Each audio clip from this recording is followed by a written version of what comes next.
Таинственият камък енигмалит е завладял страстите на изследователите от почти 20 години.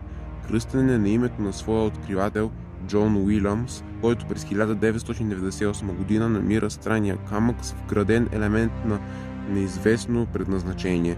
Вградената част напомня за класически щепсел на електрическо устройство.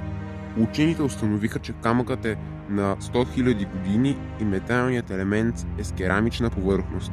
Не може да се изключи възможността камъкът да се е образувал около електрически компонент на хиляди години. Това обаче означава, че възрастта на този електрически контакт е поне 100 000 години. Единственият начин да се реши загадката е камъкът да бъде разрязан и да се види какво има вътре, но Уилямс не го разрешава. Той иска да го продаде, като началната му цена е $500 000. Откривателят не казва къде е намерил находката. Харесайте видеото и по възможност се абонирайте за канала за още видеа от поредицата.